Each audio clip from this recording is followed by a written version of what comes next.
Hi, it's Matt from Chez, Pascal in the Worst Kitchen. And today, we're butchering Mr. P. King the duck.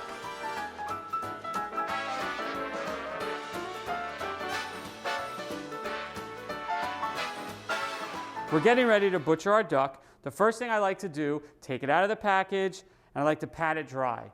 The reason I do this is to keep it from sliding around my cutting board, to help prevent myself from accidentally poking my finger with my boning knife. We get a lot of questions about duck and how to handle them. Everyone says, duck is so fatty. I don't like duck because it's greasy. The reason being is it's just not being cooked properly. So I'm going to show you a few steps how to break down the duck, remove the fat, render the grease or the fat, really easy. So the first thing I do, I've taken it out of the packaging. I want to remove the excess fat behind the breast here, just like so. So I kind of use my hands to get in there to feel where it ends on the carcass. And really I'm just removing the fat like so, just like that. We put it to the side. The next thing I'm going to do is in the front of the bird, right here, there's a lot of extra fat, and we want to remove that as well. So I just take my knife and just remove it. There's a little bone in there, that's okay. We're going to render all this stuff out. Same thing here. And I'll just cut right down here, pull this off. Now, much like if we were doing a chicken, we're going to remove the legs from the breast. And by doing that, I'm just going to make a small incision here, just going through the fat, just to expose the meat. Same thing here, just like that. There we are, and you can see. And I always instruct my cooks and anyone who asks me questions about butchering, working and cooking is really about feeling the product. You really need to get your hands in there and sort of know what you're doing and what you're looking for. It was really helpful. So now I'm going to flip it over, and you can see that I've released the legs. And then here, you see how I'm using my finger? And I'm going to find the end point, and I'm just going to make an incision. And now what I'm trying to do is really just going into the fat. I'm not trying to get heavy into the carcass. I'm going to do the same thing over here.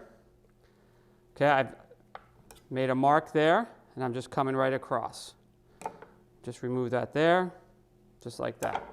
And now, just like we would for a chicken, we're going to break that off, and that's removed the bone from the socket, and we can see here, just like that right there. And now I'm just going to make a small incision using the tip of my knife to get under what we were talking about, the oyster. And what you can do now, as I'll show you, you can just really just pull this thing right off, just with your knife, and you're just going to roll this down. There we are. So you have one of the duck legs. Okay, we're going to do the same thing over here.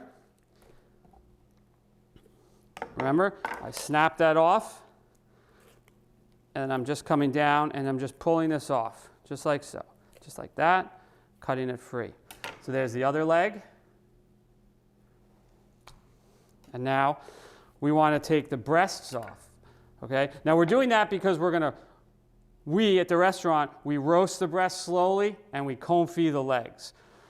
If you were to roast the duck this way, you could take the legs off, keep the breasts on, you could crack this off here, and you could slow roast just the breasts on the carcass. But I'm going to remove them. I want them boneless.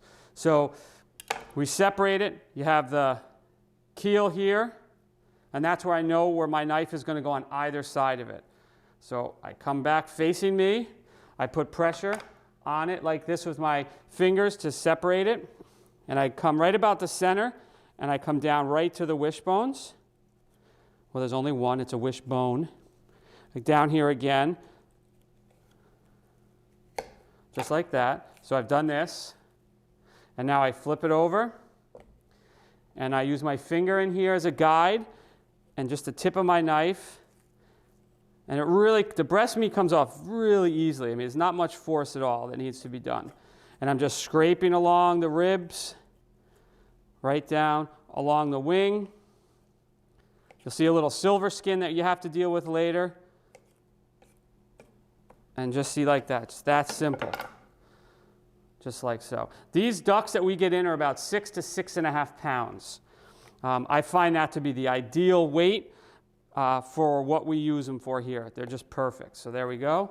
Again, with my thumb and the tip of the knife. It's all you really need. And if you can hear it, I'm going into the carcass, not into the breast meat as I slice down. Just like so. And again, you can see, I'm just going to remove that. Sometimes you get a little blood coming out of a vein, and that's that part of the silver skin we're going to remove. Don't be alarmed, that's normal. It's not your finger, it's coming from the duck, just like that. So there's more trimming that we have to do, but this is the beginning stages. I separate this, and now it's important to remove the rest of the excess fat from the carcass. We're going to render that, and rendering means to add water, to boil it to melt the fat. It clarifies, the water boils off, and you're left with perfectly clear duck fat that you can then use to confit. That's what we do here. We cook the duck legs in its own fat. So there's a nice nugget of fat right under here. The wings, we just pull it off. Don't worry if there's a little bit of meat in the fat that just renders out. You can get them nice and crispy, and then you can throw a little bit of salt over them and eat them, sort of like cracklings. Just like that, I remove this here. Really pull this off. Now the wings, you could save those, put them into stocks, roast them. I mean, certainly can eat them. Or, I mean, there's many things. We use them, we roast them and throw them into our stock because we like the body that it gives when we make our stocks. Okay, and the same thing here. So it really will just pop right off, just like that. Now, we roast the carcass to make our what we call a dark bird stock, meaning that it's tomato paste is added, onion brulee is added, larger mirepoix, it's simmered overnight. The reason we render it is because it has a lot of fat. We like to remove that. Plus, I personally like the flavor of the roasted carcass in the stocks overnight. They make great soups. You can make sauces. They're really good in pasta for bases. Okay? So that's done. Now, just to quickly trim these up, right? You see that? You see there's a little bit of silver skin here. And this was that vein that had a little bit of blood in it. You just use the tip of your knife and your finger, and you just remove it. And the same thing here. You come under with the tip of your knife. You come under the silver skin. And silver skin is a connective tissue. It's very strong. So when I'm removing it, I'm actually running my knife into the silver skin to scrape all that meat off, and then just pull this off like so. All right, and now we need to just kind of clean up our duck breast for portioning or for rendering. So I trim the fat off here, just like that. Goes into our pile. I move it here. I'm just cleaning up the edges. I want it to look nice and trimmed up, just like that. Okay, and then now we have to score the fat. And what that does is when we render the duck, meaning cook it slowly on the skin side down, it gets nice and crispy and allows the fat to render evenly. And how we do that is with our sharp knife, our bony knife, we're just going to run just gently across the fat. You don't want to go so heavy that you're cutting into the breast meat. You're just almost like you're making a pie lattice top. So I do this about 45 degrees, and then I come back the other way. Same thing, just like this, just like so. And you can see, all right? And when we cook this now, we cook it in a pan, seasoned, slow heat. We cook our duck breast 3/4 of the way skin side down, render it. Once the skin is nice and crispy, we roll it over, hit it with herbs, a little bit of butter, baste it, and then it's done. It's resting. For the legs, they take a little bit more manipulation, let's say. They're tougher, they see a lot more action, they need to be cooked differently. For us, we confit these, again, meaning to cook in their own fat. And the reason we do that is because when we butcher these ducks, we get a lot of fat. Okay? So that's just a brief introduction on how to take care of breaking down a duck for roasting, confit, or even braising.